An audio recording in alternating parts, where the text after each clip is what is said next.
Apple គឺជាក្រុមហ៊ុនមួយដែលកើតឡើងដោយបរិសុទ្ធ3នាក់ទី1គឺ Steve Jobs ទី2គឺ Steve Wozniak និងទី3 Ronald Wayne ល្បីដំបូងគេបំផុតហ្នឹងគឺ Macintosh ឬយើងហៅកាត់ខ្លីថា Mac ចំណុចខ្លាំងមួយទៀតហ្នឹងគឺ Steve Jobs ជាមនុស្សម្នាក់តែងតែបង្កើតអីថ្មីព្រោះផលិតផលរបស់គាត់ហ្នឹងគឺមានភាព unique មែនតើ Steve Jobs គឺជាមនុស្សម្នាក់ដែលមិនមាននឹងពេញចិត្តអីមួយទេដឹងថា Steve Jobs ជាស្ថាបនិកដ៏សំខាន់មួយរបស់ Apple ដែរគាត់ក៏ត្រូវបានគេបណ្ដេញចេញ Steve Jobs តបពីចាក់ចេញពី Apple គាត់មិនជួបតំណែងគាត់ក៏បានទៅបង្កើតក្រុមហ៊ុនមួយដែលមានឈ្មោះថាគឺរឿងមួយដែលធ្វើឲ្យ Steve Jobs ទៅបានប្រាក់ចំណេញច្រើនហើយខ្លាចជាគេថា millionaire ហ្នឹងគឺការទិញយកក្រុមហ៊ុនទីផ្សារផលិតផលមួយដែលធ្វើឲ្យរង្គើទីផ្សារពិភពលោកនោះគឺការចេញទូរស័ព្ទដៃ iPhone សួស្តីអ្នកគ្នាខ្ញុំបាទតារាខ្ញុំសំណាងថ្ងៃនេះពួកយើងនឹងលើកឡើងនៅប្រធានបទថ្មីមួយទៀតតាក់ទងជាមួយនឹងក្រុមហ៊ុនផ្លែប៉ោមឬក៏យើងស្គាល់ថា Apple ដែលជាក្រុមហ៊ុនដែលមានតម្លៃថ្លៃបំផុតមួយនៅលើពិភពលោកហើយថ្ងៃនេះយើងមានសំណាងដែលអ្នកដែលស្រាវជ្រាវអត្ថបទតាក់ទងជាមួយក្រុមហ៊ុន Apple នេះគឺគាត់នឹងលើកឡើងមកនិយាយពីប្រវត្តិឬក៏ដើមតងអ្នកដែលបង្កើតស្ថាបនិកអីហ្នឹងដើម្បីចែកជូនអ្នកនរគ្នាតោះយើងទៅស្ដាប់សំណាងរបស់សាច់អ្នកនរគ្នាតោះសំណាងអូខេសួស្តីពីអ្នកនរគ្នាថ្ងៃហ្នឹងយើងលើកយកអំពីក្រុមហ៊ុនដ៏ល្បីមួយលើលោកគឺ Apple យើងដឹងហើយថា Apple គឺជាក្រុមហ៊ុនដ៏ធំមួយលើពិភពលោកដែលផលិតផលរបស់ Apple គឺជាទីពេញនិយមរបស់ប្រជាជននៅលើសកលលោកតែម្ដងហើយ Apple នេះផងដែរគឺជាក្រុមហ៊ុនមួយដែលអាចនិយាយបានថាជាក្រុមហ៊ុនយក្សតែម្ដងហ្នឹងហើយនិយាយទៅតើតង់ជាមួយនឹងក្រុមហ៊ុន Apple នេះរយៈពេលខ្ទង់20ឆ្នាំចុងក្រោយនេះនរណាក៏ធ្លាប់ឮក្រុមហ៊ុន Apple ដែរនិយាយទៅសឹងតែគ្រប់មនុស្សឲ្យដែលបានប្រើផលិតផលរបស់ Apple នេះសំណាងតាក់ទងជាមួយនឹងក្រុមហ៊ុន Apple ដែលបង្កើតនៅខ្លាចជាក្រុមហ៊ុនយក្សនៅលើពិភពលោកតើនរណាជាអ្នកបង្កើតហើយបង្កើតនៅក្នុងឆ្នាំណាដែរអ្នកខ្លះក៏គេដឹងដែរតែយើងចង់រំលឹកឲ្យអ្នកគ្រប់គ្រងយើងបានដឹងអញ្ចឹងណាអូខេសម្រាប់យើងអាចត្រឡប់ទៅកាន់ពេលវេលាថយក្រោយទៅវិញយើងនិយាយអំពីប្រវត្តិរបស់ Apple គឺជាក្រុមហ៊ុនមួយដែលត្រូវបានបង្កើតឡើងដោយបរិសុទ្ធ3នាក់ទី1គឺ Steve Jobs ទី2គឺ Steve Wozniak និងទី3 Ronald Wayne ប៉ុន្តែ Ronald Wayne ហ្នឹងគាត់ចូលបានតែរយៈពេលខ្លីក៏បានចេញពីក្រុមហ៊ុន Apple វិញដែលដំបូងឡើយគឺមានឈ្មោះថា Apple Company ហ្នឹងហើយសំណាងតាក់ទងជាមួយនឹងស្ថាបនិកដែលបង្កើតក្រុមហ៊ុន Apple នេះភាគច្រើនបងប្អូនយើងគឺធ្លាប់ឮតែ Steve Jobs ទេចុះពីអ្នកទៀតហេតុអីបានជាមិនសូវឮឬក៏យ៉ាងម៉េចដែរសំណាងសម្រាប់ Steve Wozniak គាត់ជាអ្នកដែលល្បីខ្លាំងដោយសារគាត់មានការរចនាកុំព្យូទ័រច្រើនប៉ុន្តែ Ronald Wayne គាត់ចូលធ្វើការក្នុងការ start up Apple ហ្នឹងបានតែដូច11ថ្ងៃទេគាត់ចេញវិញ11ថ្ងៃទេហ្នឹងហើយហេតុផលអីដែលបានគាត់ចាក់ចេញវិញវាអាចមានហេតុផលតខ្លួននេះមួយចំនួនទៅបានគាត់ចេញវិញអញ្ចឹងបានយើងអត់សូវឮឈ្មោះគាត់នៅក្នុង Apple យើងដឹងតែភាគច្រើនមនុស្សស្គាល់ថា Apple គឺអ្នកស្គាល់ Apple គឺ Steve Jobs តែម្ដងតែស្ថាបនិកពីរអ្នកផ្សេងទៀតគឺមិនសូវជាអ្នកគេបានឮទេប៉ុន្តែពួកគាត់ក៏ជាចំណុចសំខាន់ដែរដែលធ្វើឲ្យ Apple ដំណើរការដល់សប្តាហ៍ចំណុចសំខាន់ដោយ Steve Wozniak គាត់គឺជាអ្នកដែលផ្ដួចផ្ដើមជាមួយ Steve Jobs តែម្ដងដោយសារ Steve Wozniak ហ្នឹងគាត់បកកែខាងផ្នែក program ហើយនឹងផ្នែកគ្រឿងអេឡិចត្រូនិកអញ្ចឹងណាហើយ Steve Jobs គឺគាត់បកកែ design និងបកកែ look សំណាងតាក់ទងជាមួយនឹងដើមកំណើតរបស់ Apple នេះយើងចង់ដឹងតើក្រុមហ៊ុន Apple គាត់មានដើមទុនពីណាគាត់បានលុយពីណាឬក៏គូសាពួកគាត់សិតតែជាអ្នកមានមិនឬក៏បានគេគាត់មានលុយបង្កើតក្រុមហ៊ុនរបស់ខ្លាចជាក្រុមហ៊ុន$1 trillionមែនទេអូខេក៏ប៉ុន្តែ Apple មិនមែនជាក្រុមហ៊ុនដែលកើតឡើងមកធំទេដំបូងឡើយស្ថាបនិកហ្នឹងគឺគាត់នៅធ្វើការឯធម្មតាអញ្ចឹងប៉ុន្តែគាត់បែកកំណត់មួយគឺគាត់គិតថាបើសិនបើគាត់អាចបង្កើតម៉ាស៊ីនគេហៅពេលហ្នឹងគេហៅ motherboard ហ្នឹងមិនមែនដូច laptop យើងបច្ចុប្បន្ននេះគឺម៉ាស៊ីនកុំព្យូទ័រម៉ាស៊ីនរបៀបថាមានដូចយើងឃើញស៊េរីចាស់ជំនាន់ចាស់ហ្នឹងហើយទួយពេលបង្កើតដំបូងហ្នឹងឆ្នាំ1976យូរមែនតើហើយដល់ពេលហ្នឹង Steve Jobs Steve Wozniak ហ្នឹងគឺគាត់បានបង្កើតឡើងដំបូងនៅក្នុងរោងជាងដាក់ឡានរបស់ពួកគាត់ទេនៅតំបន់មួយដែលល្បីល្បាញដល់សប្តាហ៍ថ្ងៃហ្នឹងគឺ Silicon Valley ហ្នឹងហើយសំណាងយើងអ្នកនរគ្នាប្រហែលជាធ្លាប់បានតាមដានមហាស្ថិឬក៏ក្រុមហ៊ុនយក្សមួយចំនួននៅលើពិភពលោកហើយភាគច្រើនខ្ញុំក៏តម្កល់ឃើញថាក្រុមហ៊ុនភាគច្រើនគឺការចេញពីកន្លែងក្រាស់ឡានចោយផ្ទះឬក៏បន្ទប់ជួលឬក៏អីចឹងនេះសុទ្ធសឹងតែជារឿងប្រវត្តិពិតឬក៏គាត់តែជាទៅលើកឲ្យតែប្រុសស្ដាប់ឲ្យតែគ្រប់គ្រងខាងក្រុមហ៊ុននេះគេផ្ដើមពីបាត់អីទៅទេឬក៏យ៉ាងម៉េចដែរសំណាងអាហ្នឹងវាជារឿងប្រវត្តិពិតដោយសារតែពេលខ្លះក្នុងអាជីវកម្មវាមិនប្រកាសថាត្រូវតែមានដើមទុនទាំងដុលច្រើនហ្មងទេ សំខាន់គំរូអាជីវកម្មរបស់គាត់ហ្នឹងជាទីពេញនិយមរបស់គេទៅអត់ឧទាហរណ៍ថាផលិតផលរបស់គាត់ហ្នឹងគេពេញនិយមប្រើអត់ហើយវានឹងរីកចម្រើនបែបណាអញ្ចឹងណាសូម្បីតាក្រុមហ៊ុន Samsung ពីដំបូងឡើយបើតូបលក់ចាក់ហួយនិងលក់ត្រីលក់អីហ្នឹងយើងមាននឹកស្មានថា Samsung ខ្លាចតែជាអាជីវកម្មលំដាប់ពិភពលោកដូចបច្ចុប្បន្នទេហើយអញ្ចឹងយើងក៏អត់នឹកស្មានថា Apple ចេញពីរោងជាងរោងដាក់ឡានរបស់គ្រួសារកម្មករមិននេះហើយមកវិវត្តខ្លាចទៅជាក្រុមហ៊ុនលំដាប់ពិភពលោកដូចបច្ចុប្បន្នទេនេះសង្កតែជាគេថាក្បាលមិនសិតតែមានទស្សនៈខ្ពស់ឬក៏ការខិតខំប្រឹងប្រែងខ្លាំងមែនទែនសំណាក់តកតងជាមួយនឹងផលិតផលដំបូងរបស់ Apple តើជាអ្វីដែរផលិតផលរបស់ Apple ដំបូងហ្នឹងធ្វើប្រភេទគេហៅ motherboard លក់មានថា motherboard ហ្នឹងសំដៅលើម៉ាស៊ីនកុំព្យូទ័រដំបូងប៉ុន្តែសម្រាប់តែអ្នកដែលគេយល់ដឹងពីកុំព្យូទ័រហើយមិនមែនជាកុំព្យូទ័រដែលយើងប្រើបច្ចុប្បន្នទេហើយមួយចំនួនទៀត Steve Jobs ហ្នឹងក៏បាន design នៅអាហ្នឹងគេហៅស្អីគេ chip នេះដែរលោកដែរពេលហ្នឹងដែលធ្វើឲ្យគាត់ចាប់ផ្ដើមទទួលបានផលកម្រៃហើយគាត់គិតថានឹងបរិយា Apple ហ្នឹងទៅជាក្រុមហ៊ុនដែលផលិតកុំព្យូទ័រតែម្ដងសំណាងបើសិនជាអ្នកគាំទ្រយើងបានតាមដានបន្តិចប្រហែលជាដឹងហើយតែប៉ិតយើងរងថ្ងៃ Apple យើងល្បីខ្លាំងមែនតើគឺតកតងនឹង iPhone ឬក៏គេហៅទូរស័ព្ទ smartphone នេះប៉ុន្តែតាមប៉ិតទៅដើមកំណើតរបស់ Apple ដំបូងឡើយគឺគាត់ផ្ដោតសំខាន់ទៅលើកុំព្យូទ័រទេត្រូវទេកុំព្យូទ័របាទតើ model កុំព្យូទ័រដំបូងគេហ្នឹងជា model អីដែរហើយវាមានរូបរាងឬក៏វាដំណើរការយ៉ាងម៉េចដែរសំណាងអូខេបើនិយាយពីកុំព្យូទ័រដែលល្បីដំបូងគេ import ហ្នឹងគឺ Macintosh ឬយើងហៅកាត់ខ្លីថា Mac yes នេះជាដើមកំណើតឈ្មោះ Mac ហ្នឹងហើយ Macintosh ហ្នឹងហើយពេលហ្នឹងSteve Jobs គាត់ design កុំព្យូទ័រផ្សេងរបស់គាត់ហើយប៉ុន្តែពេលហ្នឹង Steve Jobs គាត់និយាយថាគាត់ចង់បង្កើតកុំព្យូទ័រមួយដោយការច្នៃប្រឌិតរបស់គាត់ហ្នឹងណាគាត់ក៏បានបង្កើត Macintosh ហ្នឹងហើយខ្ល้ายជាកុំព្យូទ័រមួយដែលល្បីខ្លាំងមែនទែនក្នុងសម័យហ្នឹងគឺ Macintosh ហ្នឹងហើយដែលនាំប្រាក់ចំណេញមកកាន់ Apple ដែលធ្វើឲ្យ Steve Jobs និង Steven Jobs ហ្នឹងមានលទ្ធភាពក្នុងការនាំយក Apple ទៅលើផ្សារហ៊ុនសំណាងតកតងជាមួយនឹងក្រុមហ៊ុន Apple ដែលបង្កើតពីតូចតាច់មែនទែនហើយមានក្បាលមិនសិនតែ2 3នាក់ហើយ3នាក់ប៉ុន្តែម្នាក់ទៀតក៏ចាក់ចេញទៅទៀតសល់តែ2នាក់ទេគាត់មានយុទ្ធសាស្ត្រឬក៏គាត់អាចថាម្នាក់គាត់ខំយ៉ាងណាដែរទៅឬក៏គាត់មានអ្វីពិសេសទៅបានធ្វើឲ្យក្រុមហ៊ុនវិវត្តខ្លួនខ្លាចជាក្រុមហ៊ុនផលិតកុំព្យូទ័រផលិតទូរស័ព្ទអីដល់នៅអំឡុងទសវត្សរ៍ឆ្នាំ70 80នេះដែរទាំងកាលហ្នឹងកុំព្យូទ័រក៏វាពិបាកក្នុងការសម័យថាមានកុំព្យូទ័រប្រើដោយយួរដៃយួរអីចឹងទៀតណាអូខេជំនួសល្អតែខ្ញុំចង់បញ្ជាក់ទៅកាន់តិចក៏ប៉ុន្តែពេលហ្នឹងមិនមែនតែ2នាក់ទៅទេបន្ទាប់ពី Ronald Reagan ចាក់ចេញហើយមានមហាលទ្ធិរបស់ទុនវិនិយោគឈ្មោះគាត់ដូចជា Mike Machula yes គាត់បានវិនិយោគជា$25 លានពីដំបូងឆ្នាំ1900ជាងចាត់ជាងអញ្ចឹងវាច្រើនហើយមុនច្រើនណាហើយពេលហ្នឹងហើយដែលធ្វើឲ្យ Steve Jobs ហើយនិង Steven Jobs ហ្នឹងមានលទ្ធភាពក្នុងការដែលគាត់យកពេលមកអភិវឌ្ឍសមិទ្ធលទ្ធផលរបស់គាត់លទ្ធផល Apple របស់គាត់ហ្នឹងឲ្យវាប្រសើរឡើងហើយចំណុចខ្លាំងមួយទៀតហ្នឹងគឺ Steve Jobs ជាមនុស្សម្នាក់ដែលតែងតែបង្កើតអីថ្មីអញ្ចឹងធ្វើឲ្យផលិតផលរបស់គាត់ហ្នឹងគឺមានភាព unique មែនតើសំណាងតកតងជាមួយនឹងរឿងការបង្កើតរបស់ថ្មីតកតងជាមួយគ្រឿងអេឡិចត្រូនិកឬក៏បច្ចេកវិទ្យានេះ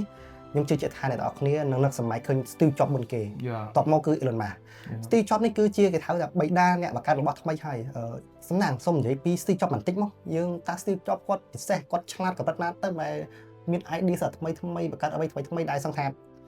ការនោះគឺអត់ណាគេសម័យចេញSteve Jobs គឺជាមនុស្សម្នាក់ដែលមិនមាននឹងពេញចិត្តអីមួយទេបើយើងប្រើលទ្ធផលរបស់គាត់យើងពេញចិត្តតែយើងធ្វើការរបស់គាត់យើងអត់ពេញចិត្តទេគាត់ជាមនុស្សម្នាក់ដែល strict មែនតើមិនថាជាមួយអ្នកទេឬជាមួយខ្លួនឯងទេគាត់ធ្វើអីមួយលទ្ធផលអីមួយអញ្ចឹងគាត់ស្រាវជ្រាវដល់ល្អអត់ខ្ចោះហើយគាត់សួរសំណួរទៅថាតើមានល្អជាងទៀតអត់ដល់ថ្នាក់ហ្នឹងឧទាហរណ៍ថាគាត់ដាក់ការងារឲ្យតារាឯងធ្វើអញ្ចឹងហើយតារាឯងធ្វើបានលទ្ធផលល្អហើយគាត់សួរទៀតថាមានល្អជាងទៀតដល់ថ្នាក់ហ្នឹង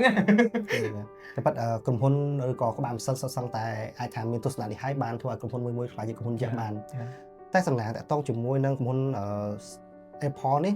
ក្នុងដំណើរការពី1970ដល់ប្រហែលឆ្នាំទៀតហ្នឹងតើវាមានជួបរឿងល្អរហូតឬក៏វាជួបរឿងរកម្មកុសឬក៏ជួបរឿងបញ្ហាអីដែរទេឬក៏យ៉ាងម៉េចដែរសំណាងមិនមែនដំណើរការល្អទេដោយសារចរិតបែបហ្នឹងម្នាក់បែបហ្នឹងធ្វើឲ្យគាត់នឹងទទួលបានផលល្អផងបានអាក្រក់ផង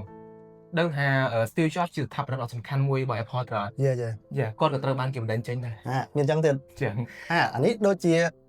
ឪពុកម្ដាយកូនដេញចេញហ្នឹងមិនឥឡូវខ្ញុំធ្លាប់ឮដែរតែខ្ញុំនៅឆ្ងល់តែឥឡូវមានរឿងដែលត្រូវសួរហើយតែកំតយើងហាក់ក៏ឆ្ងល់ដែរតើអាចកូនបណ្ដេញឪពុកម្ដាយចេញយ៉ាងម៉េចទៅអានឹងហេតុផលយ៉ាងម៉េចវិញ ចេះដោយសារតែពេលនោះ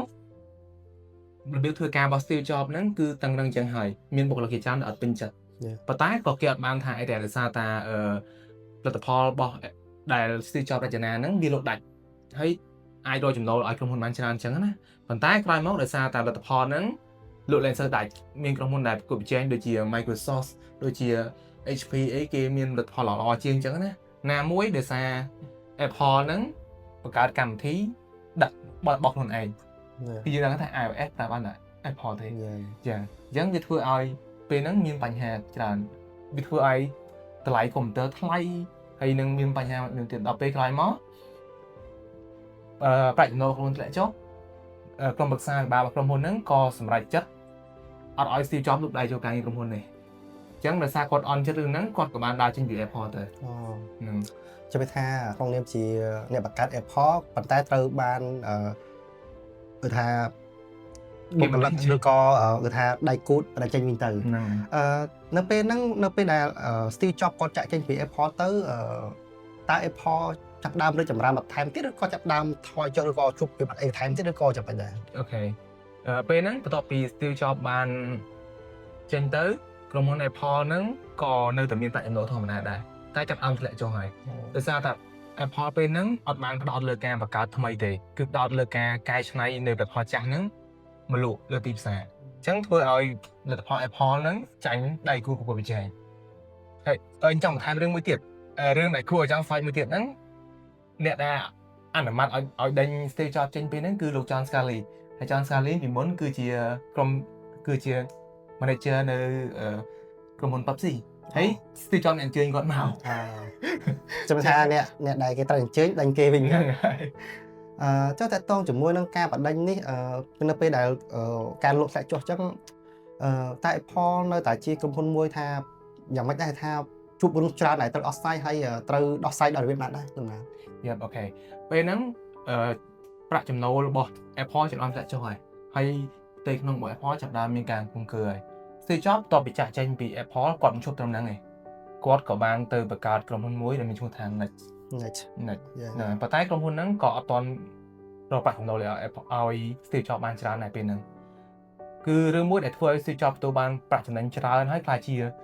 គេហៅថា millionaire ហ្នឹងគឺការទិញយកក្រុមហ៊ុន Pizza ក្រុមហ៊ុនគេ Pizza តែតោគេដែរ Pizza គឺជាក្រុមហ៊ុនធ្វើ animation ភាពយន្តក្រោយមកដោយសារតែ Pizza ហ្នឹងខ្លាយជាក្រុមហ៊ុនមួយដែលលេចធ្លោក្នុងការដែលធ្វើរឿងភាពយន្ត graphic ដែលប្រើកុំព្យូទ័រអញ្ចឹងណាក្រោយមកដោយ Disney ចាប់អារម្មណ៍ទៅលើការធ្វើ graphic របស់ Pizza ហ្នឹង Disney ក៏បានទិញយក Pizza តទៅម្ដងហើយធ្វើឲ្យ Steve Jobs ហ្នឹងមានភាគហ៊ុននៅក្នុង Disney របស់ Disney ច្រើនអញ្ចឹងធ្វើឲ្យគាត់ទទួលបានភាគលាភខ្ពស់ខ្លាចជា millionaire អញ្ចឹងវាថា Steve Jobs គាត់ខ្លាចជា millionaire នៅពេលដែលគាត់ចាក់ចេញទេអញ្ចឹងថាការនៅ Apple ហ្នឹងគាត់ក៏មានដែរប៉ុន្តែគាត់មិនមានលុយច្រើនដូចពេលដែលគាត់ចេញទេចឹងតែខ្ញុំចង់សកាត់ធ្ងន់តាក់ទងជាមួយនឹងក្រុមហ៊ុន Apple ទីការអំឡុងពី Steve Jobs ចាប់ដើមដំណើរការហើយចាប់ដើមធ្វើឲ្យក្រុមហ៊ុនខ្លាចជាក្រុមហ៊ុនមួយដែលថាលក់កុំព្យូទ័រលក់អីចឹងណានៅអំឡុងទសវត្សរ៍ឆ្នាំ70 80 90ហ្នឹងតើApple កាលហ្នឹងក្រុមហ៊ុនជាធំដែរទេឬក៏ជាក្រុមហ៊ុនតូចតាចធម្មតាដែរជាក្រុមហ៊ុនធំដែរបន្ទាប់ពីឡើងទីផ្សារទៅមានភាគហ៊ុនមេធំដុំប៉ុន្តែ Steve Jobs កាលហ្នឹងគាត់កាន់ភាគហ៊ុនអីតម្លៃដឹងទេតើធំកាន់ភាគហ៊ុនធំដែរទេឬក៏គាត់ថាលុកទៅកាន់ភាគហ៊ុនទូទៅអីភាគច្រើនម្ចាស់ក្រុមហ៊ុនបង្កើតនោះនៅក្នុងក្រុមហ៊ុនដែលគេឡើងសាត់ហ៊ុនហ្នឹងពេលច្រើនគឺមានភាគហ៊ុនតិចតួចទេអ្នកខ្លះគាត់អត់យល់ណាតែប៉ុតមានអ្នកខ្លះមានតាមតែ 1% 2% អីចឹងណាអូខេយល់គាត់មានច្រើនដែរពេលហ្នឹងបែងចែកស្មើជាមួយនឹងSteve ញ៉ាហើយនឹងមួយទៀត My Maxilla មានស្មើប៉ុន្តែក្រោយមកអាចនឹងមានលុកភាគហ៊ុនខ្លះចេញដើម្បីប្រិច Apple ហ្នឹងណាអញ្ចឹងយើងថាការពិតទៅពេលខ្លះម្ចាស់ក្រុមហ៊ុនហ្នឹងដើម្បីក្រុមហ៊ុនរីកធំត្រូវលក់ភាគហ៊ុនចេញខ្លះគាត់អាចក្តាប់ក្រុមហ៊ុនច្រើនបានដោយសារតែត្រូវប្រមូលទុនដើម្បីប្រិចក្រុមហ៊ុនហ្នឹងមកថែមទៀត សំណាងតកតងជាមួយនឹងការដែល Steve Jobs ចាក់ចេញហើយ Steve Jobs ទៅបង្កើតក្រុមហ៊ុនថ្មីថ្មោងនេះតើ Apple នៅពេលហ្នឹងតើគាត់ដោះស្រាយយ៉ាងណាហើយគាត់មានហៅ Steve Jobs ទៅវិញទេឬក៏យ៉ាងម៉េចដែរ ហ្នឹងបន្ទាប់ពីមានបញ្ហាហ្នឹងហើយគាត់ថា Steve Jobs បានខ្លាចជា millionaire ហើយប៉ុន្តែគាត់អត់បានពេញចិត្តជាមួយរឿងហ្នឹងឯងគាត់នៅតែពេញចិត្តជាមួយនឹងការរចនានៅ Apple គាត់ចង់ត្រឡប់ទៅ Apple វិញតែពេលហ្នឹងមានអ្នកធំអ្នកដែលមានលុយម្នាក់ហ្នឹងចង់ជះលុយប្រហែលពាន់លានដើម្បីទិញយក Apple ហ្នឹងហើយឲ្យ Steve Jobs ទៅគ្រប់គ្រងប៉ុន្តែ Steve Jobs ថាគាត់អត់ចង់ធ្វើចឹងទេគាត់ចង់ឲ្យគេមកទទួលគាត់វិញវាថាសុំអញ្ជើញគាត់ឲ្យត្រឡប់ទៅជួយសង្គ្រោះ Apple វិញយ៉ា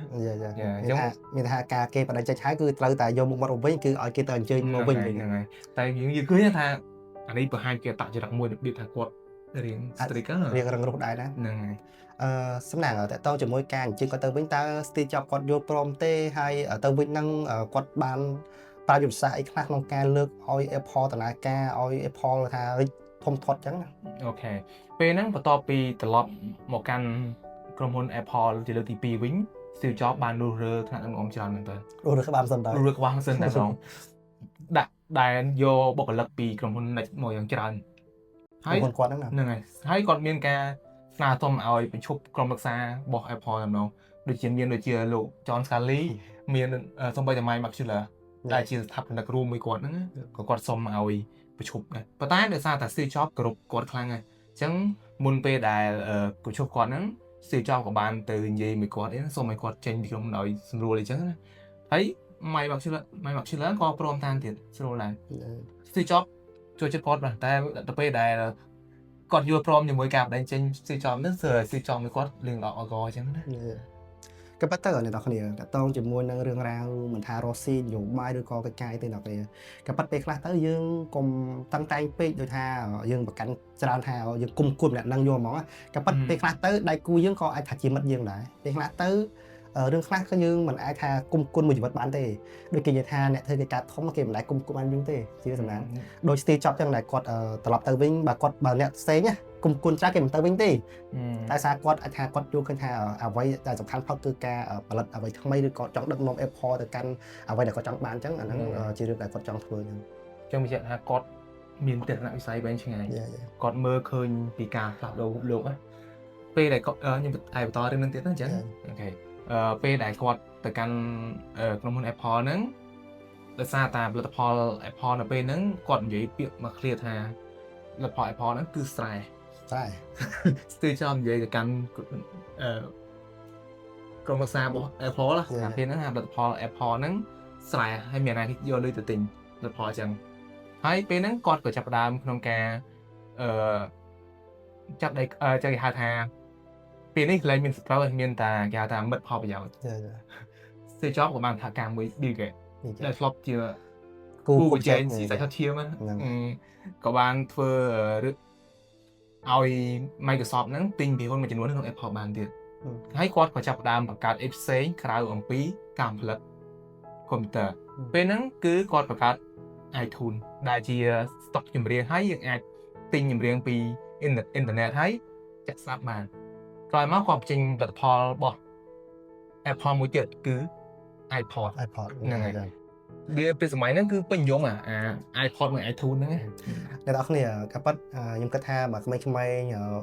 ក្រោយនិយាយខ្ទង់ក្មេងៗប្រហែលជាមិនសូវស្គាល់ iPod ទេតែបើបងសេរីចាស់30ជាងអីខ្ញុំជឿជាក់ថាស្គាល់ iPod ច្បាស់មែនទេដោយសារ iPod កាលសេរីនោះគឺខ្ញុំងប់នឹង iPod ដែរហ្នឹងដោយសារកាលហ្នឹង iPod ខ្ញុំអត់មានប្រើប៉ុន្តែខ្ញុំប្រើមានបោះបង់អីចឹងណាក៏ប៉ុន្តែ iPod នេះអ្នកទាំងដឹងហើយការពីមុនបញ្ចូលចម្រៀងអស់លុយហ្នឹងចូលចម្រៀងអស់ហ្នឹងហើយបើ iPod នេះលេងបាត់ចម្រៀងមានមកកណោកោទឹកហ្នឹងហើយលេងស្ដាប់មិនក៏បានដែរហើយល្បីខ្លាំងមែនតើប៉ុន្តែ iPod នេះក៏ល្បីខ្លាំងក៏ជាបរាជ័យមួយរបស់ Apple ដែរខ្ញុំធ្លាប់ទៅតាមដឹងថា iPod នេះគឺគាត់ជប់បញ្ចេញលក់អីទៅហ៎ត្រូវហើយអញ្ចឹងតាក់ទងជាមួយនឹងក្រុមហ៊ុន Apple គឺមានរឿងច្រើនមែនតើតែសំណាងតាក់ទងជាមួយនឹងការពី Steve Jobs គាត់ទៅហើយគាត់បានការវិនិយោគពីក្រុមហ៊ុន Microsoft របស់ Bill Gates ហើយតើក្រុមហ៊ុននឹងចាប់ដើមឆ្ពោះដំណើរទៅណាដែរពេលហ្នឹងគាត់ចូលទៅព្រឹត្តហើយក៏បានជួយស្ដារស្ថានភាព Apple បានវិញពីក្រុមហ៊ុនដែលធ្លាក់អំក្បាលមកជាក្រុមហ៊ុនដែលមានលំនឹងវិញ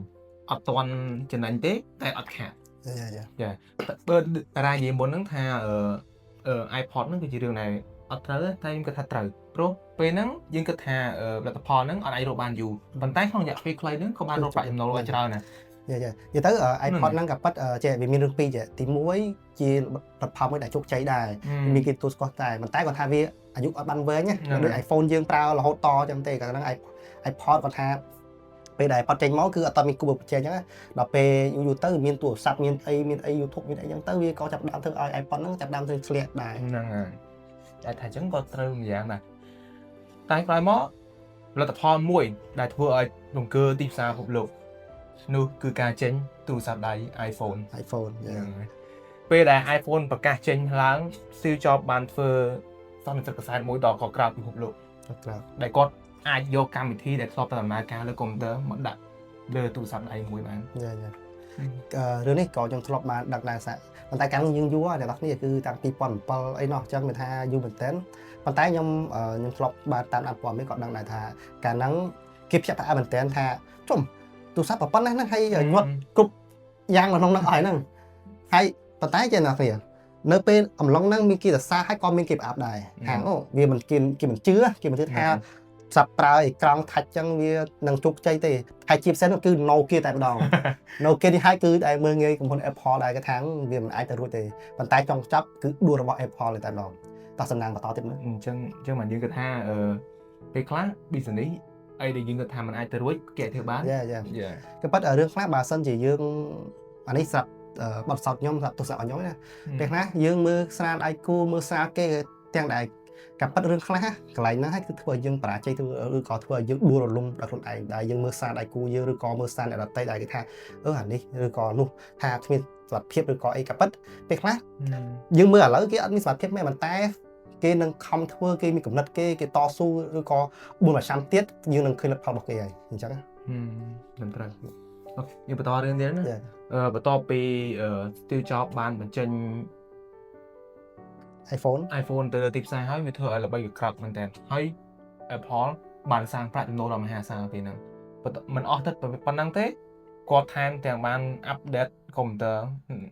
Macintosh របស់គាត់ហ្នឹងទៅជាជំនាន់ថ្មីរហូតដល់ជំនាន់ដែលយើងស្គាល់ថាជា Mac អីហ្នឹង Mac iMac អីហ្នឹងតើគឺជាផលិតផលមួយដែលគេយើងពេលដែលរហូតដល់កើតជាគេហៅថា Apple make you luxury មានថាប្រើផលិតផល Apple ធ្វើឲ្យយើងមានអារម្មណ៍ថាយើង high soul អភិជនណាប៉ុន្តែវាប៉ិតមែនអ្នកនៅពេលដែលយើងប្រើ iPhone ទៅវាលយមែនហើយមិនថាត្រឹមតែយើងទេគាត់ថាតារាល្បីអ្នកនយោបាយឬក៏អ្នកអីក៏គេប្រើ iPhone ច្រើនដែរចឹងសំណាងតាក់ទងជាមួយនឹងដើមហេតុអីយើងនិយាយបានច្រើនហើយប៉ុន្តែយើងចង់និយាយថានៅពេលដែលតែប៉ុន្តែបើយើងទាំងអស់គ្នាដឹងហើយថា Steve Jobs គាត់ដឹកនាំ Apple នេះគាត់បង្កើត Apple គឺតាំង1970ជាងអីប៉ុន្តែនៅពេលគាត់ត្រង់វិញហ្នឹងគឺអំឡុងគឺត្រឹមតែរយៈពេលខ្ទង់10ឆ្នាំជាងទេនៅពេលនោះគឺគាត់ចាប់ថាមនុស្សដែលឆ្នៃប្រឌិតប៉ុន្តែបែរជាជួបនឹងអសរគឺគាត់មានបញ្ហាសុខភាពសំដៅមើលនិយាយតិចមើលតាក់ទងជាមួយនឹងពេលដែលគាត់បញ្ហាឈឺហ្នឹងហើយការដឹកនាំគាត់រយៈពេល10ឆ្នាំជាងហ្នឹងតើជោគជ័យខ្លាំងទេហើយនៅពេលគាត់ឈឺហ្នឹងតើមានអ្នកគេបន្តវិញពីគាត់ដែរឬក៏យ៉ាងណាអូខេបន្ទាប់ពីត្រឡប់មកកាន់ Apple ជាលើកទី2គាត់បាននាំ Apple ទៅកាន់យុគសម័យដ៏រុងរឿងមែនទែននាំផលចំណេញដល់មហាសាលការក្រុមហ៊ុន Apple តែគេបានគេថាចេះយើងមានលុយប៉ុណ្ណាមានសមត្ថភាពប៉ុណ្ណាក៏មិនអាចទៅផ្លាស់ប្ដូរអារឿងដំណើររបស់ធម្មជាតិបានណាគាត់ក៏មានជំងឺមហារីកតែតងសុខភាពហ្នឹងហើយនៅពេលដែលគាត់មានបញ្ហាសុខភាពនេះតែគាត់ឈឺអីដែរហើយកាលហ្នឹងឈឺរយៈពេលប្រហែលហើយគាត់បានបាត់បង់ជីវិតហ្នឹងដោយអីសំណាក់សួរខាត់ទីបើតាមចាំឧជាតងជំងឺតតងមួយលំពេងធ្វើឲ្យគាត់មានអាការៈស្គមស្គាំងមែនតើហើយគាត់បានស្លាប់នៅឆ្នាំ2011ហ្នឹងហើយSteve Jobsគាត់ផាត់ដល់ពីការស្លាប់របស់គាត់ហើយអ្នកដែលបន្តវេនពីគាត់ហ្នឹងគឺលោក Tim Cook បាទ Tim Cook ហ្នឹងក៏ជាមនុស្សដែលខ្លាំងហើយនាំ Apple រីកចម្រើនខ្លាំងមែនតើនិយាយទៅអស់ពីSteve Jobs នេះហើយគឺ Tim Cook នេះហើយគឺនាំ Apple យ៉ាងនិយាយថាយើងពេលនិយាយគឺនិយាយពី iPhone និយាយពី Apple គឺនឹង Steve Jobs ប៉ុន្តែមនុស្សដែលរុញឲ្យ Apple ឡើងតម្លៃខ្លួនអត់ trillion គឺ Tim Cook នេះហើយគឺ CEO នេះហើយដែលគាត់ មិនមែនជាមនុស្សអាចធម្មតាទេដល់គ្នាប៉ុន្តែខ្ញុំចង់រំលឹកទៅតិចតទៅជាមួយ Steve Jobs ដែលគាត់បាត់បង់ជីវិតហ្នឹងក៏ប៉ុន្តែនៅពេលគាត់បាត់បង់ជីវិតហ្នឹងអ្នកនរគ្នាខ្ញុំនិយាយស្មោះត្រង់កាលហ្នឹងនៅស្រុកយើងមិនតាន់សូវមានស័ព្ទអីល្បីខ្លាំងទេ iPhone អីហ្នឹងខ្ញុំស្គាល់ iPhone គឺចន្លោះឆ្នាំ2012 2013ហ្នឹងទាំងដែល Steve Jobs ក៏ស្លាប់មកហើយខ្ញុំតែស្គាល់ iPhone ទេយើងតែស្គាល់ iPhone អីទេហើយអ្នកដែលប្រើ iPhone ពេញស្រុកខ្មែរយើងចន្លោះ16 17នេះទេតែអ្នកប្រើច្រើននោះអញ្ចឹងណា នឹងមើលតែបើយើងត្រឡប់ទៅមើលវីដេអូគាត់ពេលគាត់ធ្វើសន្និសីទម្ដង Steve Jobs និយាយមកវ៉ាវយើងមានអារម្មណ៍ថាគាត់និយាយមកពោពេញតែ power ពោពេញតែអំណាចហ្មងក៏ប៉ុន្តែគាត់ CSX marketing ដែរគាត់ធ្វើគាត់និយាយថាអ្នកដល់ពេលគេឈានដល់ចំណុចហ្នឹងណាតំណាងគាត់មានកម្រិតច្រើនមែនតើគាត់តែគាត់ធ្វើតិចតួចក៏គេចាប់អារម្មណ៍ដែរគេថាគាត់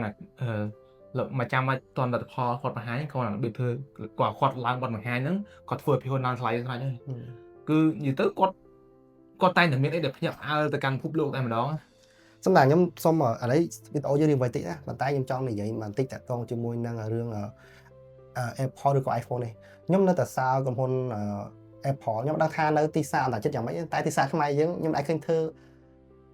គេថាពាណិជ្ជកម្មឬក៏អីសោះតែម្ដង iPhone គឺថាគេចេញមកគឺយើងនេះហើយអ្នកធ្វើពាណិជ្ជកម្មឲ្យគេធ្វើទីផ្សារឲ្យក្រុមហ៊ុន iPhone តែម្ដងជាពិសេសអ្នក review គឺគាត់តែងតែឬក៏អ្នកអីហ្នឹងគឺតែងតែរំលេច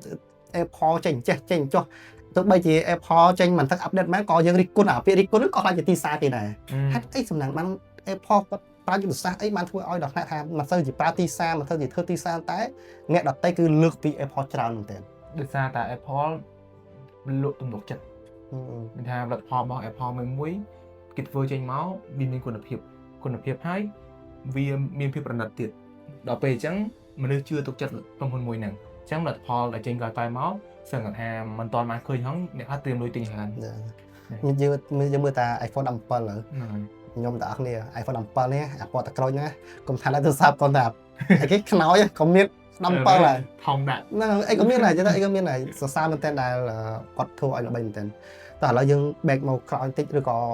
តាក់ទងជាមួយនឹងលោក Tim Cook នេះសម្រាប់យើងនិយាយតាក់ទងជាមួយក្រុមហ៊ុន Apple ក្រោមការដឹកនាំរបស់លោក Tim Cook នេះតើគិតត្រឹមឆ្នាំ2024 25យើងនេះតើ Apple មានផលិតផលអីថ្មីច្រើនអីទេឬក៏យ៉ាងម៉េចដែរមានបច្ចេកទេសដល់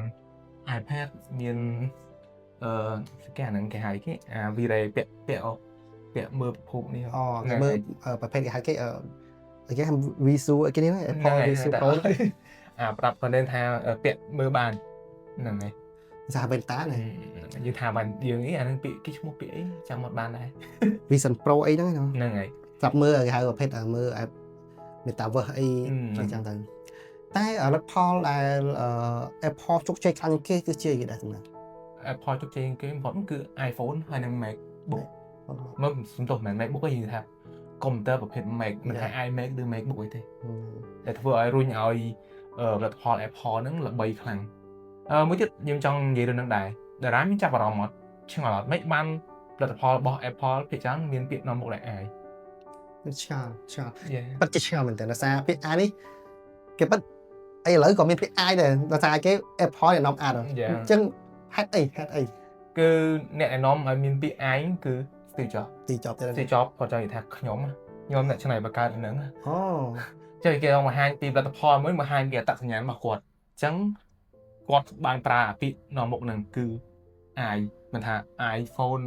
iPod iMac iTunes iPad ឃើញអត់សុទ្ធតែមាន i ទាំងអស់អញ្ចឹងអាហ្នឹងហើយគឺជាអាចថាជាអត្តសញ្ញាណមួយរបស់ Steve Jobs ដែលគាត់កប់នៅក្នុងផលិតផលរបស់គាត់ណាសំណាងតាក់ទងជាមួយនឹងក្រុមហ៊ុន Apple យើងនិយាយបានច្រើនហើយតាក់ទងជាមួយ Steve Jobs ក៏យើងនិយាយបានច្រើនដែរ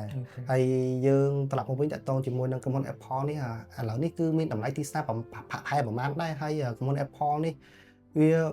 ចាក់គ្រឹះខ្លាំងកំណត់ណាទៅដែលធ្វើឲ្យក្រុមហ៊ុនដទៃទៀតពិបាកក្នុងការបញ្ចេញតែព្រោះទូរស័ព្ទ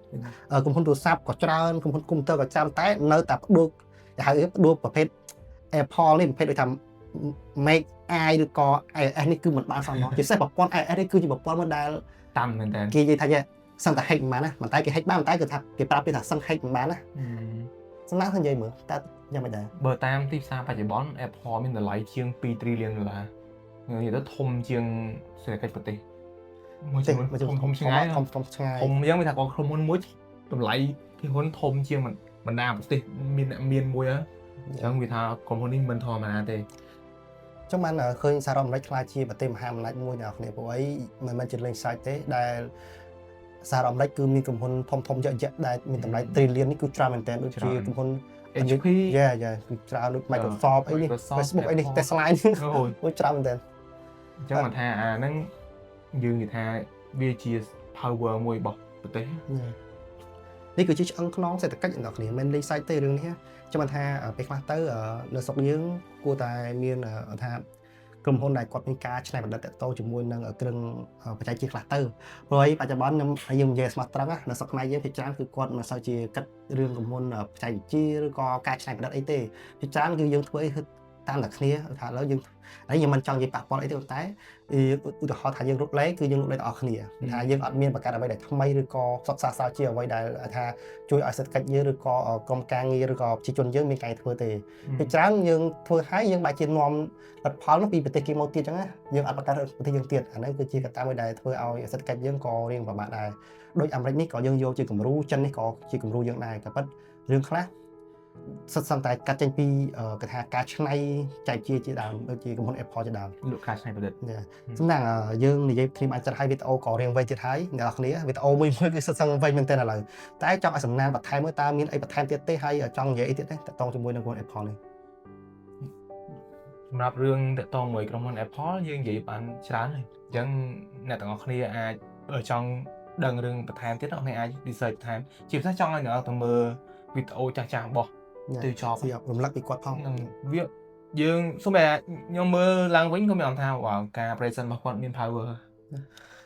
Steve Jobs នេះខ្ញុំសរសើរគាត់មែនតើគាត់ស្លាប់បាត់ទៅហើយមែនតែឈ្មោះគាត់គឺអត់បាត់សោះណាតែខ្លះខ្លាំង